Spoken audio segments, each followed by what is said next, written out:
Bab 5, komponen B nomor 2, yaitu yakin. You will see it when you believe it. Wayne Dyer. Banyak orang yakin bahwa bila mereka berdoa atau memohon sesuatu kepada Tuhan, Tuhan pasti akan menjawab dan mengabulkan permintaan mereka. Nah, sebelum kita yakin bahwa Tuhan pasti mengabulkan permintaan kita, langkah awal dan inilah yang paling penting adalah apakah kita sudah yakin bahwa kita cukup layak, berharga, dan pantas mendapatkan apa yang kita minta. Jarang ada yang berani mengajukan pertanyaan penting itu kepada diri sendiri. Kalaupun menjawab, jawaban orang biasanya tidak tegas. Misalnya, ya, saya yakin, saya yakin-yakinnya. Atau untuk menghindar, biasanya orang akan berkata, soal dikabulkan atau tidak, itu rahasia Tuhan. Kita nggak bisa apa-apa. Itu adalah kedaulatan Tuhan. Sebagai manusia, kita hanya bisa pasrah. Sekilas, jawaban seperti itu terkesan sangat dalam dan spiritual.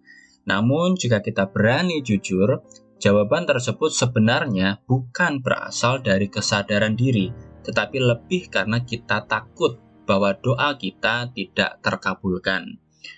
Pembaca, mengapa ada begitu banyak orang yang telah menetapkan impian yang personal dan bermakna atau passion, tetapi walaupun telah berusaha sangat keras, tak kenal lelah, tetap tidak bisa mencapainya? Jawabannya adalah karena mereka tidak yakin. Jauh di lubuk hati, mereka merasa tidak yakin, tidak mampu, atau tidak cukup berharga untuk mencapainya. Saya sering bertanya kepada para peserta seminar atau workshop yang saya selenggarakan, apakah Anda ingin 6 bulan dari sekarang punya penghasilan 10 kali lipat dari yang Anda dapatkan saat ini? Jawaban yang selalu saya dengar bakor yang kompak, ingin. Saat saya kejar lebih jauh, Anda yakin bisa mendapatkan income 10 kali lipat dari yang Anda saat ini dapatkan dalam 6 bulan dari sekarang? Kembali, saya mendengar jawaban kompak dan mantap, yakin. Saya kejar lagi dengan pertanyaan, sungguh yakin? Yakin, jawab mereka. Sampai di sini, saya akan mengajukan pertanyaan pamungkas. Oke, kalau Anda benar-benar yakin, coba sekarang cek perasaan Anda. Saat Anda berkata yakin, apakah perasaan Anda juga berkata demikian? Adakah perasaan tidak enak atau mengganjal di hati saat Anda memikirkan punya income 10 kali lipat dari income Anda saat ini? Biasanya peserta akan diam beberapa saat dan kemudian ada yang berkata, benar Pak, ada perasaan tidak enak di hati saya. Saya malah mendengar ada suara di hati saya yang bilang bahwa saya nggak akan pernah bisa sukses. Nah pembaca, perasaan tidak enak ini adalah bentuk ketidakyakinan. Ini adalah bentuk komunikasi dari pikiran bawah sadar atau subconscious ke pikiran sadar. Ini adalah mental block. Selama mental block tidak dibereskan, kita akan sangat sulit berhasil. Pikiran bawah sadar akan menyabotase segala upaya kita. Mental block inilah biang keladi dari pencapaian hidup yang rendah. Mental block adalah penghambat utama yang menghalangi kita untuk sampai di masa depan yang kita inginkan. Mental block bisa berbentuk apa saja, namun bila ditelusuri hingga ke akarnya, semua mental block hanya mewakili satu hal, yaitu tidak yakin. Jadi untuk sukses mencapai impian atau passion apapun, kita harus yakin, seyakin-yakinnya. Mengenali dan memahami mental block. Banyak yang bertanya kepada saya, Pak Adi, apa sih sebenarnya mental block itu? Bagaimana kita sampai punya mental block? Bagaimana cara mengenalinya? Bagaimana cara mengatasinya? Mental block sebenarnya adalah limiting belief atau kepercayaan yang menghambat dan berasal dari pembelajaran saat kita bertumbuh, berkembang, dan berinteraksi dengan lingkungan. Sedangkan belief atau kepercayaan didefinisikan sebagai rasa pasti atau yakin yang berasal dari menerima apa yang kita pikir benar di pikiran, digabungkan dengan yang kita rasa benar di hati kita. Dari definisi di atas tampak jelas bahwa dalam belief ada 3 komponen, yaitu rasa yakin, menerima, apa yang kita pikir benar di pikiran kita, apa yang kita rasa benar di hati kita. Saya mendefinisikan yakin sebagai perasaan pasti, mampu, berdaya, yang merupakan hasil dari sinergi harmonis dan kongruen antara pikiran sadar dan pikiran bawah sadar dalam mencapai suatu tujuan yang ditetapkan secara sadar. Apa yang kita pikir benar belum tentu sungguh benar. Apa yang kita pikir benar sangat subjektif dan ditentukan oleh persepsi kita sendiri. Sedangkan apa yang kita rasa benar sebenarnya tergantung pada emosi yang kita rasakan. Semakin kuat emosi itu, semakin benarlah apa yang kita rasa benar. Agar Anda lebih mudah memahami apa itu mental block, saya perlu menjelaskan cara kerja pikiran. Dan supaya tidak ruwet, saya akan menganalogikan pikiran dengan komputer. Komputer terdiri dari 2 bagian utama, hardware dan software. Hardware terdiri dari prosesor, memori, hard disk, motherboard, VGA card, sound card, monitor, dan masih banyak lagi.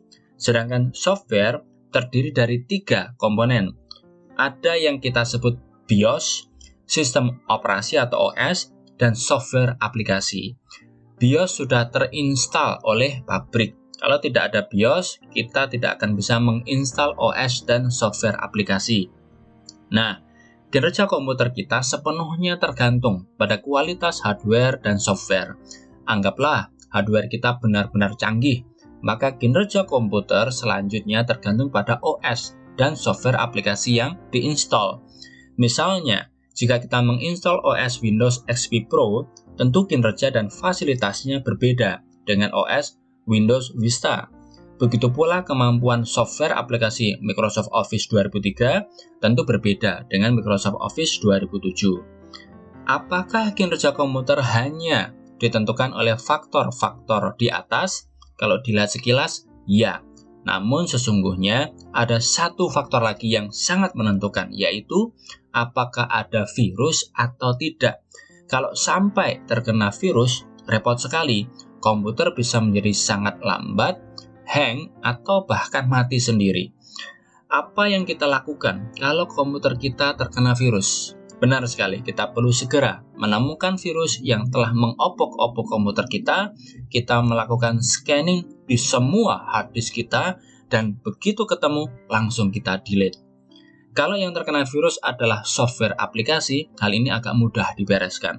Namun, kalau yang terkena adalah OS, ini repot sekali.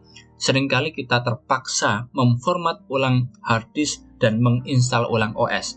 Ini sangat menjengkelkan. Mengapa? Karena ini berarti kita terpaksa, lebih tepatnya dipaksa, menginstal kembali semua software aplikasi plus men-set ulang sangat banyak hal. Virus adalah mental block yang menghambat kinerja komputer. Virus komputer sebenarnya adalah program nakal yang kerjanya mengganggu program lain. Lalu virus datang dari mana? Dari internet, dari program perangkat lunak atau software tertentu, dari file atau data yang kita copy dari flash disk orang lain, dan dari berbagai sumber. Apa yang biasa kita lakukan untuk mengatasi serbuan virus komputer? Kita memasang program antivirus. Sekali terpasang, program ini akan memonitor apakah ada virus yang menyerang.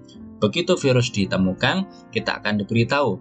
Jadi komputer kita menjadi relatif aman. Apakah sudah pasti aman? Tidak. Kita masih perlu sering-sering mengupdate virus definition.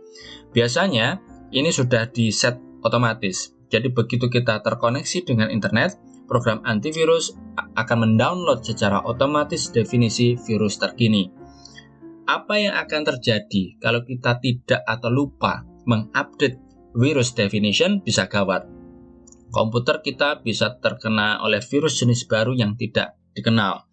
Dapat Anda lihat, urusan virus komputer saja sudah sangat ribet, apalagi soal pikiran manusia. Manusia punya 2 pikiran yang bekerja secara paralel dan saling memengaruhi pada waktu bersamaan. Kita punya pikiran sadar dan pikiran bawah sadar. Saat lahir, kita hanya punya pikiran bawah sadar. Pikiran sadar baru mulai terbentuk saat kita berusia sekitar 3 tahun. Pikiran bawah sadar terdiri dari 2 bagian, yaitu primitive area atau unconscious mind dan modern memory area. Yang disebut terakhir inilah yang biasa disebut sebagai pikiran bawah sadar atau subconscious mind. Saat kita lahir, pabrik atau Tuhan telah menginstal BIOS di primitive area. Program ini didesain untuk menjalankan berbagai fungsi tubuh yang bersifat otonom, seperti detak jantung, pernafasan, pencernaan, sistem kekebalan tubuh, kapan gigi tumbuh, kapan masa akil balik, dan masih banyak lagi.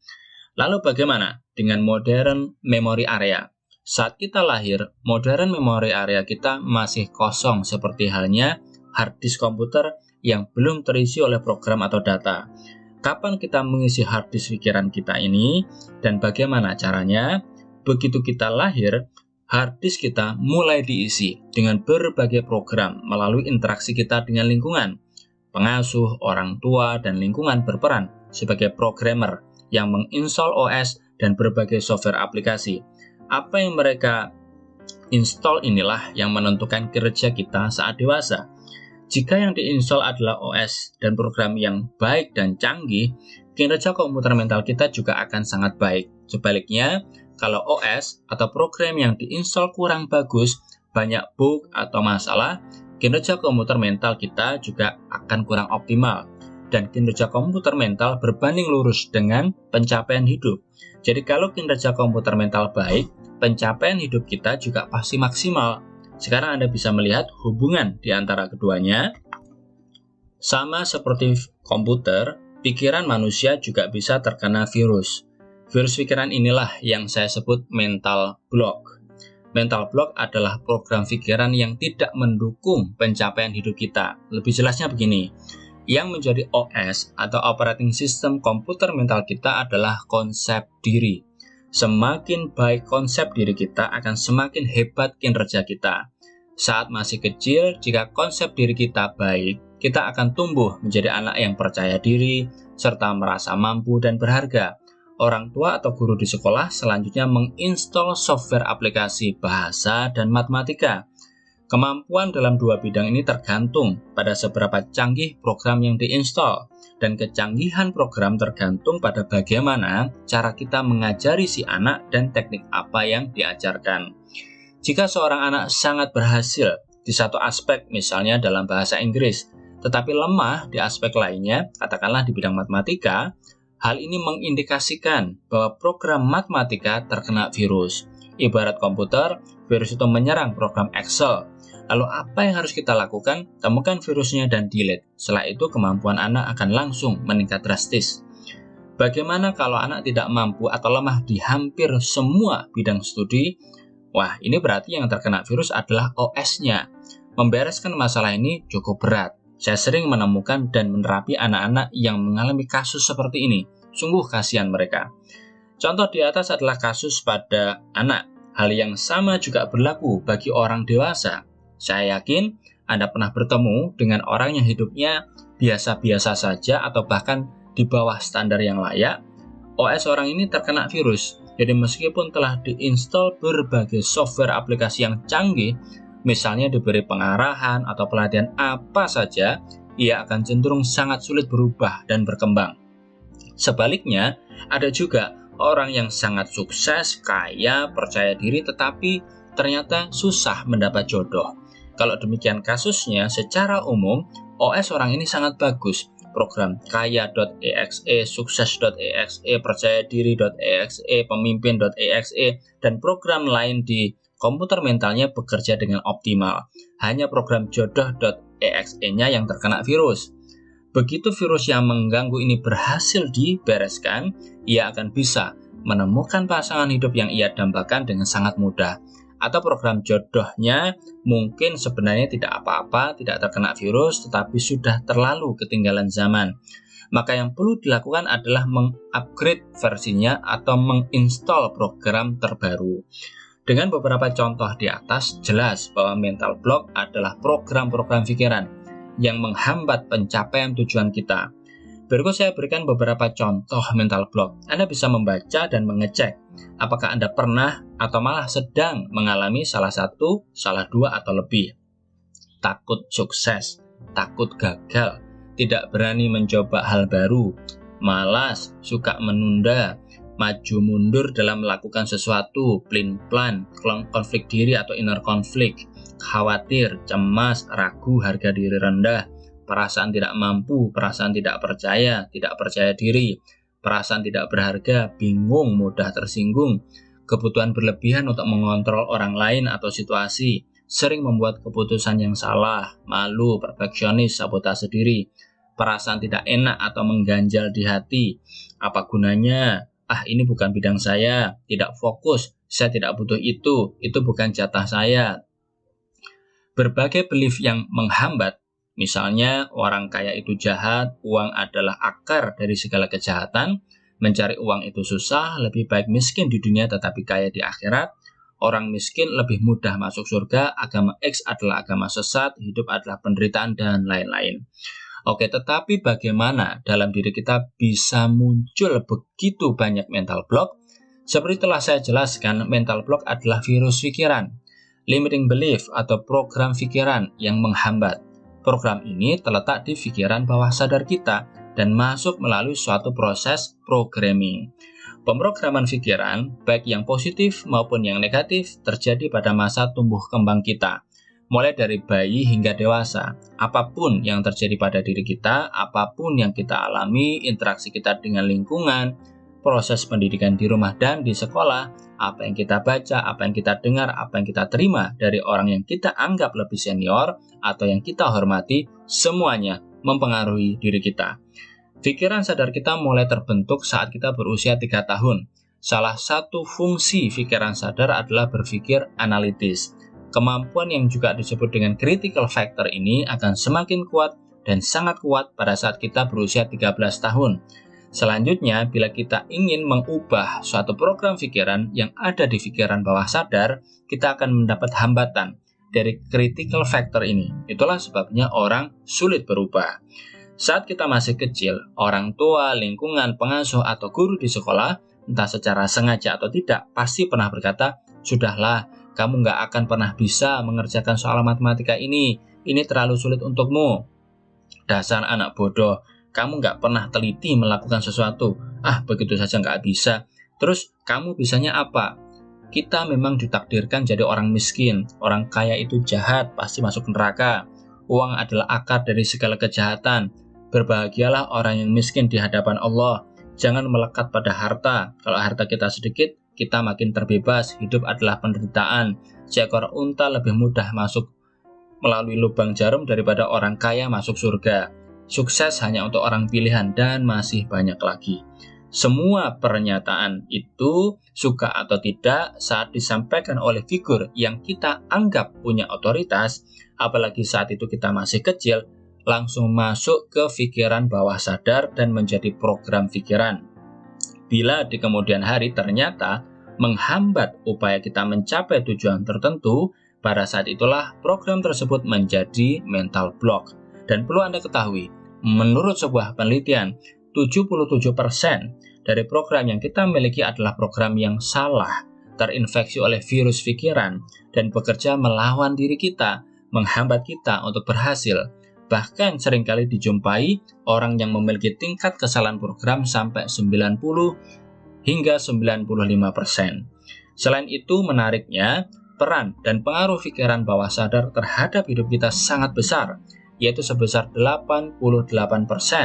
Sedangkan pikiran sadar hanya 12%. Dengan kata lain, kekuatan pikiran bawah sadar 9 kali lebih kuat daripada pikiran sadar. Tidak hanya itu, kecepatan kerja pikiran bawah sadar juga jauh melampaui kecepatan pikiran sadar, yaitu 200.000 kali lebih cepat. Jadi bisa Anda bayangkan betapa dahsyat pikiran bawah sadar kita. Saya punya 2 berita baik untuk Anda dalam kaitannya dengan kekuatan pikiran. Berita baik yang pertama adalah bahwa pikiran bawah sadar bekerja 100% sempurna. Apa yang Anda programkan, itulah yang Anda dapatkan. Berita baik yang kedua, Anda bertanggung jawab sepenuhnya terhadap kesialan, keberuntungan, trauma, atau apapun yang Anda alami dalam hidup Anda. Anda tidak boleh dan tidak bisa menyalahkan orang lain. Mental block, walaupun menghambat kita mencapai impian, beroperasi dengan satu tujuan yang sangat mulia. Ia bertujuan melindungi diri kita. Jadi kita seharusnya berterima kasih kepadanya. Loh, apalagi ini? Mengapa kita harus berterima kasih pada penghambat kita? Sungguh tidak masuk akal. Sabar, nanti Anda pasti bisa mengerti dan setuju dengan pernyataan saya tersebut. Coba perhatikan beberapa kasus berikut ini. Kasus 1, program bangkrut dan jomblo. Seorang klien, sebut saja Bu Diah, datang kepada saya dan minta diterapi. Ia mengeluh bahwa dirinya telah berusaha bekerja dan mengembangkan berbagai usaha sampai di usahanya yang ke-49, tetapi belum kunjung berhasil. Budia juga bercerita bahwa ia telah mengikuti banyak sekali pelatihan, tetapi hasilnya tidak seperti yang ia harapkan.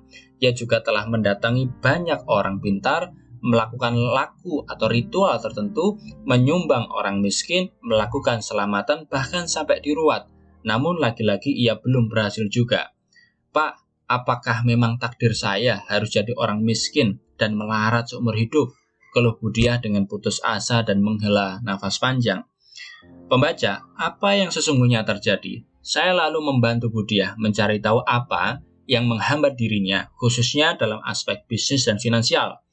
Dengan teknik tertentu, saya membimbingnya masuk ke pikiran bawah sadarnya dan berhasil menemukan akar masalahnya. Ternyata, saat masih kecil, ketika berusia 3 tahun, setiap hari ia melihat kedua orang tuanya ribut, dan yang diributkan adalah uang. Orang tua dia bukan orang kaya, hidup mereka sangat sederhana. Dia kecil merasa begitu ketakutan setiap kali melihat orang tuanya bertengkar hebat. Dan pada usia yang masih begitu belia itu, ia membuat satu kesimpulan yang salah. Papa dan mama selalu ribut soal uang. Berarti uang adalah sumber keributan. Kalau tidak ada uang, papa dan mama pasti tidak akan ribut. Jadi, dia kecil percaya bahwa uang adalah sumber masalah. Program pikiran atau belief yang tercipta karena pemaknaan yang salah terhadap suatu kejadian atau pengalaman hidup dan dilandasi dengan emosi negatif yang intens inilah yang akhirnya membuat Budia tidak bisa punya uang banyak. Apapun yang dilakukannya selalu gagal. Selalu ada kejadian atau masalah yang akhirnya membuat ia rugi dan bangkrut. Dan ternyata semua itu adalah ulah dari pikiran bawah sadarnya atau mental block yang menyabotase semua yang dikerjakannya. Sabotase diri ini sebenarnya adalah sesuatu yang positif, sebab salah satu fungsi pikiran bawah sadar adalah melindungi kita dari bahaya atau apapun yang dipersepsi berbahaya, mengancam keselamatan kita, baik pada aspek fisik, mental, maupun emosi. Nah, dalam kasus Budia, karena program pikiran uang adalah sumber masalah berisi muatan emosi negatif yang intens, yakni emosi takut dan sedih akibat melihat kedua orang tuanya ribut, pikiran bawah sadar melakukan apapun agar dapat melindungi Budia dari bahaya mengalami emosi negatif itu kembali. Dengan membuat Budia gagal atau rugi, Budia tidak akan punya uang, dan dengan tidak punya uang, ia tidak akan merasa takut atau sedih. Meskipun menurut pikiran sadar ini tidak masuk akal, itulah yang terbaik menurut pikiran bawah sadar, dan memang begitulah cara kerja pikiran yang satu ini. Selain menghadapi masalah bisnis dan finansial ini, Budia ternyata sampai usia 49 tahun juga belum menikah. Setelah saya bantu, diketahui bahwa program pikiran bawah sadarnya jugalah yang membuat dia sulit sekali menemukan pasangan hidup. Ia ingin melindungi Budia dari penderitaan karena menikah.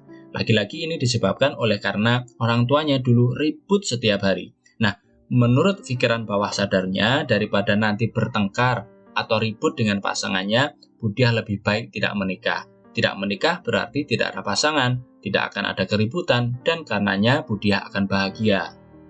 Kasus 2, Tony yang tidak suka bergaul. Tony bukan nama sesungguhnya, adalah anak berusia 14 tahun yang tidak suka belajar, tidak percaya diri, tidak suka bersosialisasi, dan tidak berani berbicara dengan orang lain. Apa yang terjadi padanya? Ternyata semua itu berawal dari kejadian traumatis. Ketika Tony duduk di kelas 2 SD, saat pelajaran sedang berlangsung, gurunya memintanya untuk menjawab pertanyaan. Tony salah mendengar. Yang ia dengar adalah bahwa gurunya meminta ia mengajari temannya yang tidak mengerti. Mengira diminta demikian, Tony langsung mengajari kawannya. Melihat hal ini, gurunya marah besar karena menganggap Tony tidak memperhatikan apa yang ia katakan.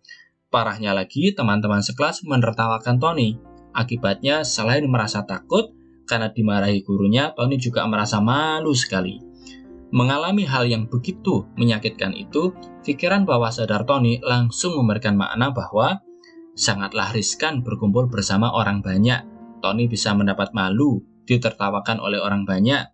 Belajar juga sangat riskan, bila salah mendengar perintah guru, bisa dimarahi dan mendapat malu. Berdasarkan pemaknaan ini, dan tentunya berdasarkan persepsi, serta keterbatasan kemampuan berpikir Tony yang masih kecil saat itu, pikiran bawah sadarnya membuat dua keputusan penting bahwa agar di masa depan Tony tidak akan mengalami lagi emosi negatif takut dan malu, maka jangan berkumpul bersama orang banyak, jangan berkumpul bersama orang yang tidak Anda kenal, kamu akan mendapat malu. Jangan belajar, kalau belajar kamu akan bertemu guru. Guru bisa marah dan mempermalukan kamu lagi. Keputusan pikiran bawah sadar ini akhirnya mendikte dan dalam tanda kutip melindungi Tony hingga berusia 14 tahun. Setelah program pikiran negatif atau mental block ini berhasil diatasi dengan teknik terapi tertentu, Tony langsung berubah. Kasus 3. Program gagal menjual. Satu contoh lagi, misalnya Anda ingin menghasilkan banyak uang dan kebetulan Anda bergerak di bidang penjualan. Apakah Anda pernah mengalami kesulitan saat menjual produk atau jasa Anda? Alasan orang sulit menjual adalah takut akan penolakan. Sebenarnya yang menghambat kita adalah emosi di balik perasaan takut ditolak. Bagaimana perasaan takut ditolak ini muncul dalam diri kita? Lebih tepatnya bagaimana program takut ditolak terinstall di komputer mental kita. Mungkin Anda sudah lupa kapan pertama kali perasaan takut ditolak ini muncul. Salah satu skenario yang mungkin, dan ini berdasar pada pengalaman klinis, adalah bahwa sewaktu masih kecil, Anda pernah mengalami penolakan yang cukup menyakitkan perasaan Anda. Penolakan ini bisa jadi adalah akibat dari cinta bersyarat yang tanpa sadar diterapkan oleh orang tua Anda, atau bisa juga oleh lingkungan, misalnya oleh guru atau orang yang Anda pandang sebagai figur yang punya otoritas tinggi. Dalam hal ini, orang tua mensyaratkan anak untuk melakukan sesuatu yang mereka inginkan, dan baru setelah itu mereka bersedia memberikan perhatian atau cinta atau hadiah tertentu. Kemungkinan lainnya, perasaan takut ditolak juga bisa berakar pada harga diri yang rendah atau merupakan simptom dari suatu simptom, misalnya takut sukses atau kaya, atau berakar pada perasaan tidak percaya diri. So, Anda dapat melihat betapa kompleksnya urusan perasaan ini. Dari 3 contoh kasus di atas, tampak jelas bahwa sebenarnya tujuan mental block sangat positif, yaitu berusaha melindungi diri kita agar tidak mengalami kembali emosi-emosi negatif tertentu. Namun pertanyaannya sekarang, mengapa mental block begitu sulit dikenali dan diatasi? Mengapa ada mental block yang dapat dengan mudah dibereskan, tetapi juga ada yang sangat sulit dibereskan? Pertama, mental block terletak di pikiran bawah sadar. Dibutuhkan kecakapan dan teknik khusus untuk bisa masuk ke dalamnya dan menemukan mental block itu. Seperti telah dikemukakan di atas, pikiran bawah sadar 9 kali lebih kuat daripada pikiran sadar. Umumnya, orang berusaha berubah atau mengatasi mental block dengan menggunakan kekuatan kehendak atau willpower, yang notabene sebenarnya merupakan salah satu fungsi dari pikiran sadar. Itulah sebabnya mengapa afirmasi "saya pasti bisa" walaupun sudah dibaca berulang kali tetap tidak bisa bekerja optimal. Dengan willpower, pikiran sadar, kita sesungguhnya memaksa program "saya pasti bisa" ini untuk bekerja. Begitu program ini masuk ke pikiran bawah sadar, langsung mendapat perlawanan hebat dari program "saya tidak pernah bisa" yang 9 kali lebih kuat. Siapa yang menang? Anda tahu jawabannya. Kedua, dan ini jarang diketahui, kekuatan mental block atau program pikiran sebenarnya berbanding lurus dengan intensitas emosi yang mendasari terciptanya program itu. Semakin lemah intensitas emosinya, semakin mudah kita memodifikasi, mengkarantina, merestrukturisasi atau bahkan mendelete program pikiran itu. Sebaliknya, semakin kuat intensitas emosi yang melekat pada suatu program pikiran atau mental block, semakin tahan dan semakin bandel mental block ini. Jadi kuncinya terletak di emosi. Lalu apa akibatnya bila kita berhasil mengatasi mental block? Masih ingat dengan Budiah yang saya ceritakan di atas? 1 bulan setelah saya terapi, Budiah menghubungi saya dan menceritakan kemajuan usahanya. Ia senang sekali karena sekarang usahanya menjadi lebih lancar dan ia mulai memetik keuntungan yang lumayan. Ada satu cerita lain yang menarik. Ada seorang wanita yang selalu mengeluh bahwa dirinya tidak bisa menjual. Segala cara telah ia lakukan, ternyata ia selalu gagal. Setiap kali akan deal, selalu ada masalah yang membuatnya tidak jadi. Padahal produk yang ia jual bermutu tinggi dan telah mendapat pengakuan internasional. Setelah saya membantunya mengatasi mental block-nya, hanya dalam waktu 1 minggu, ia berhasil menjual 4 paket produk senilai belasan juta rupiah. Lebih hebohnya lagi, menurut wanita ini, ia tidak perlu bersusah payah menawarkan atau meyakinkan calon pembelinya. Penjualan terjadi dengan begitu mudah dan lancar. Nah, jika Anda juga bisa begini, asyik bukan? Satu kisah lagi, kawan saya yang kebetulan seorang agen asuransi berkata, "Wah, ternyata kalau mental block kita sudah beres, menjual sangat mudah. Calon klien yang saya kejar berminggu-minggu tanpa saya sangka malah menelepon dan meminta bertemu dengan saya, dan begitu bertemu langsung deal." Dengan membaca sejauh ini, saya yakin Anda sudah mengerti apa itu mental block. Mental block bisa berkaitan dengan semua aspek kehidupan dan ada di dalam diri setiap orang, baik anak-anak, remaja maupun orang dewasa. Ada mental block di aspek finansial, sosial, relasi, komunikasi, pembelajaran, atau pengembangan diri. Mental block juga berlapis-lapis seperti kulit bawang merah. Setelah kita berhasil mencapai level tertentu dan kita ingin meningkatkan diri lagi, biasanya kita perlu mengatasi mental block di level itu, demikian seterusnya. Anak yang mengalami mental block di aspek pembelajaran akan mengalami kesulitan meraih prestasi tinggi. Saya sering menangani anak dengan IQ superior atau bahkan jenius, tetapi prestasi akademisnya rata-rata atau bahkan di bawah standar. Begitu virus pikiran atau mental block-nya berhasil diatasi, prestasi akademis mereka langsung melejit luar biasa. Cara praktis mendeteksi mental block. Saya sering mendapat pertanyaan, "Pak, bagaimana cara mengenali dan menemukan mental block? Sudah saya cari tapi kok nggak ketemu ya?" Berikut saya berikan tips untuk menemukan mental block. Pertama, tetapkan suatu target atau impian yang ingin dicapai. Kedua, periksa perasaan dan sensasi fisik Anda. Apa yang Anda rasakan? Apakah ada rasa tidak enak di hati ataukah ada bagian tubuh yang tegang atau tidak nyaman dengan target yang Anda tetapkan? Jika tidak ada perasaan atau sensasi fisik yang tidak nyaman, itu berarti Anda aman. Tidak ada bagian dari diri Anda atau pikiran bawah sadar yang menolak. Jika ada perasaan tidak nyaman, yang perlu Anda lakukan adalah mengakui perasaan itu, menerima keberadaannya, dan selanjutnya mencari tahu pesan apa yang ingin ia sampaikan kepada Anda. Pikiran bawah sadar berkomunikasi dengan kita melalui intuisi, sensasi perasaan atau emosi, sensasi fisik, serta melalui mimpi. Ketiga, periksa apakah ada perasaan tidak nyaman atau hambatan saat Anda melakukan kerja atau upaya untuk mencapai impian atau target yang telah Anda tetapkan. Misalnya, ada perasaan malas, suka menunda, perasaan tidak mampu, atau takut. Perasaan ini adalah indikasi bahwa ada mental block atau penolakan dari program pikiran di pikiran bawah sadar. Keempat, jujurlah melihat kondisi atau pencapaian hidup Anda pada aspek tertentu. Apakah ada aspek kehidupan Anda yang Anda rasa tidak atau kurang memuaskan? Apakah Anda merasa tersangkut dan tidak bisa berkembang di aspek itu? Apakah Anda sering mengalami kegagalan yang berulang? Seakan-akan ada pola tertentu yang menghambat diri Anda untuk maju. Saat mendapat pertanyaan, "Pak, saya sudah berusaha keras menemukan mental block saya, tetapi tetap tidak ketemu. Kenapa ya, Pak?" Saya tahu hanya ada 2 kemungkinan. Apa itu?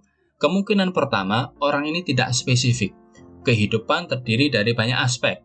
Ada aspek spiritual, finansial, bisnis atau karir, keluarga, sosial, perkembangan diri, wisata, dan materi. Nah, dari 8 aspek ini mana yang ingin dicari mental block-nya? Pikiran bawah sadar bekerja seperti komputer. Jika kita memberikan perintah search dan tidak menentukan kata kunci yang sangat spesifik untuk menemukan data atau file tertentu yang akan muncul di layar pikiran, akan ada begitu banyak data yang tidak kita butuhkan dan karenanya kita jadi bingung sendiri. Bisa Anda bayangkan apa yang akan terjadi bila di menu search di komputer Anda diberi kata kunci bintang titik bintang. Kemudian kemungkinan kedua, jika Anda telah spesifik, itu berarti di aspek kehidupan itu memang tidak ada mental block. Jika hidup diibaratkan tubuh dan mental block adalah virus atau bakteri yang menyebabkan tubuh sakit, tentu kita tidak akan setiap hari mencari tahu apakah di tubuh kita ada penyakit atau tidak. Bisa Anda bayangkan bagaimana hidup kita jadinya kalau setiap hari hanya diisi dengan kecemasan dan kegiatan untuk mencari tahu apakah kita ini sehat atau tidak. Ini akan sangat mengganggu. Lama-lama kita bisa jatuh sakit karena cemas dan takut secara berlebihan. Cara terbaik untuk memeriksa kesehatan adalah melakukan general check-up secara rutin. Katakanlah 6 bulan sekali. Kalau dari hasil pemeriksaan ini ternyata tubuh kita dinyatakan sehat, yang perlu kita lakukan adalah meneruskan pola hidup yang sekarang kita jalani. Pola hidup ini terbukti sudah baik dan kondisi kesehatan kita pun baik. Dan untuk menyatakan seseorang sehat atau tidak, dokter tentu akan memeriksa kondisi pasien dan melihat hasil pemeriksaan laboratorium yang mengikuti standar tertentu. Cara lain adalah memonitor kondisi kesehatan kita dari waktu ke waktu. Kalau kita merasa sehat dan tubuh kita tidak sakit, kita tidak perlu mencari-cari penyakit di tubuh kita. Namun jika kita merasa ada gangguan, misalnya tubuh kita meriang atau demam, kita perlu segera mencari tahu apa penyebabnya. Dari pengalaman, kita bisa tahu bahwa biasanya tubuh akan panas atau demam saat terjadi radang atau infeksi. Nah, segera temukan di mana infeksi itu terjadi dan beri obat yang sesuai. Jika kita pusing, perlu diketahui bahwa penyebabnya bisa bermacam-macam. Bisa karena kurang tidur, stres, tekanan darah tinggi, tekanan darah rendah, frustrasi, atau tubuh terlalu lelah. Nah, simptom pusing ini harus mendapat obat yang sesuai agar bisa sembuh. Demikian pula dengan hidup kita. General check-up kita lakukan dengan melihat kondisi hidup kita dan membandingkan kualitas pencapaian dengan standar tertentu. Kitalah yang menentukan standar ini, bukan orang lain. Standar ini adalah impian yang personal dan bermakna. Jadi pada saat tertentu, kita perlu duduk tenang dan melakukan refleksi. Kita perlu jujur terhadap diri sendiri. Apakah kita sudah merasa puas dengan kondisi hidup kita saat ini? Apakah kondisinya sudah sesuai dengan yang kita harapkan? Apakah sejalan dengan impian yang telah kita tetapkan? Dari waktu ke waktu, kita hanya perlu memonitor kondisi kita. Tidak perlu mencari-cari mental block. Jika kita merasa ada yang kurang beres, misalnya ada kesulitan atau hambatan, baru kita mencari tahu apa yang menyebabkan hal ini. Setelah itu, kita bereskan mental block ini. Saran saya, jika hidup Anda sudah baik, aman, damai, tenang, dan bahagia, Anda tidak perlu mencari-cari mental block. Jika ini Anda lakukan, Anda justru akan mendapat masalah. Anda akan punya mental block baru, yaitu suka mencari mental block. Ada seseorang yang setelah membaca buku The Secret of Mindset dan beberapa artikel saya di web adiwigunawan.com berusaha terus menemukan berbagai mental block di dalam dirinya. Saat tidak menemukannya, bukannya senang, ia malah stres. Menurutnya, ia tidak normal. Akibatnya tekanan darahnya naik. Saya cukup prihatin dengan si pembaca ini. Hubungan emosi dengan pembuatan keputusan. Tahukah Anda bahwa setiap keputusan yang kita buat dipengaruhi oleh emosi? Tidak ada keputusan yang benar-benar hanya didasarkan pada pemikiran logis. Semua keputusan ditentukan oleh hasil pertarungan dalam tanda kutip berbagai emosi yang ada di pikiran bawah sadar kita.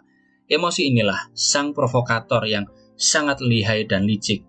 Saat kita merasakan emosi positif, kita akan termotivasi untuk merasakannya kembali.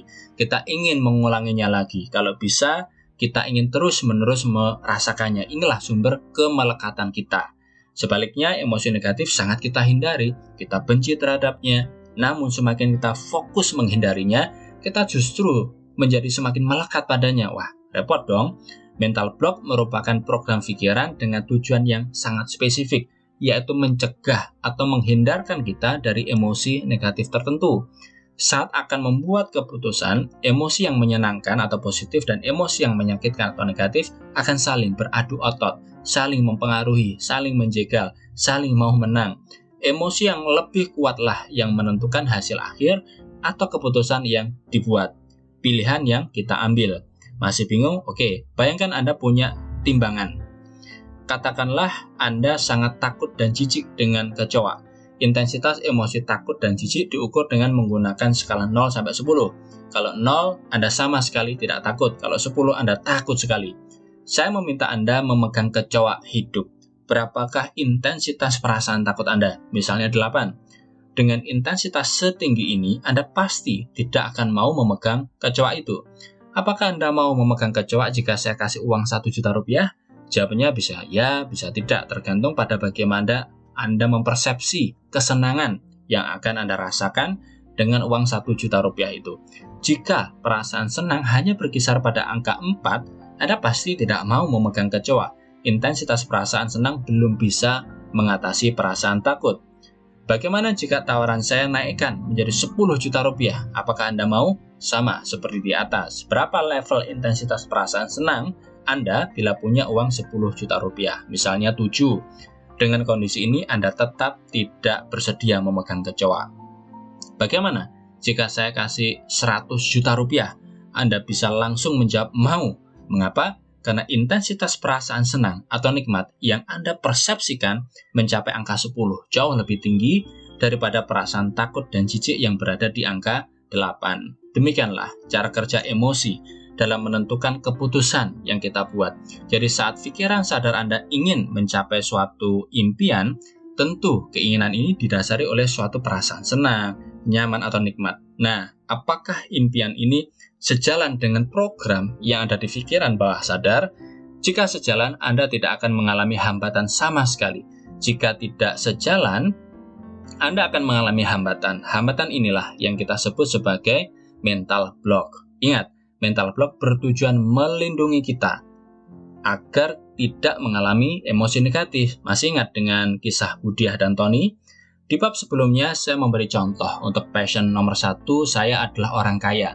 Anda memilih menaikkan penghasilan dari 6 juta rupiah per bulan menjadi 10 juta rupiah per bulan dengan menjalankan bisnis jaringan atau MLM. Untuk passion nomor 3, saya adalah hipnoterapis andal. Anda memutuskan belajar hipnoterapi di dalam negeri. Nah, saat menjalankan action untuk mencapai passion, pasti akan muncul hambatan. Apa saja hambatan yang bisa muncul? Passion 1, saya adalah orang kaya, action menjalankan bisnis jaringan atau MLM. Mental block 1, tidak percaya diri. 2, takut ditolak oleh prospek. 3, tidak berani bicara dengan orang yang tidak dikenal. 4, malas mendengar kaset, baca buku, datang ke pertemuan. 5, takut menjadi pemimpin. 6, merasa malu kalau harus berjualan produk. 7, malas melakukan follow up atau tindak lanjut. 8, malas mempelajari product knowledge. Passion 3, saya adalah hipnoterapis andal action, belajar hipnoterapi di dalam negeri. Mental block 1, tidak percaya diri. 2, merasa tidak mampu. 3, merasa bodoh. 4, tidak pintar bicara. 5, merasa bersalah kalau menerima uang dari klien. 6, khawatir salah melakukan terapi. 7, tidak punya gelar akademis yang menunjang. Nah, Anda bisa melihat mental block yang mungkin muncul saat Anda melakukan tindakan atau action untuk mencapai passion Anda. Banyak orang berhenti mengejar impian mereka karena merasa tidak berdaya. Mereka tidak tahu bahwa sebenarnya mereka dihambat oleh mental block. Berita baiknya adalah bahwa mental block sangat mudah diatasi asalkan Anda tahu teknik yang tepat. Nah, bagaimana cara mengatasi mental block? Bagaimana cara berubah? Walaupun telah sungguh-sungguh ingin berubah dan telah mencoba berbagai cara, mengapa perubahan begitu sulit terjadi? Kita sulit berubah karena 1. Pikiran bawah sadar memang punya sifat sulit berubah. Mekanisme pertahanan diri pikiran bawah sadar yang dilakukan oleh critical factor atau filter mental. Kita menggunakan program, pengalaman, memori, atau database yang sudah ada di pikiran bawah sadar sebagai acuan untuk bertindak. Ada emosi intens yang menghambat, namun jangan khawatir, walaupun sulit, perubahan tetap bisa dilakukan. Di bab selanjutnya, saya akan menjelaskan teknik terapi yang sangat dahsyat efektif dan efisien untuk mengatasi mental block.